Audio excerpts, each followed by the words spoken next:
ধুমের মধ্যে মরে গেছিল নাকি কেলিয়ে পড়ে আছে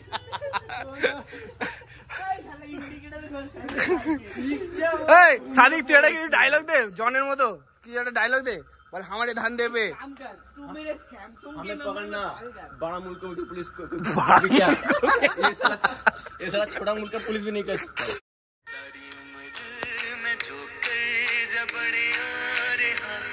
তোর কি প্রবলেম তুই ও বুঝতে পারছি না এবার দাঁড়িয়ে থাকবো না বসে থাকবো তুই তো বসলিও না দাঁড়িয়েও না মাথায় হাত দিতে যখন জাম মেরেছি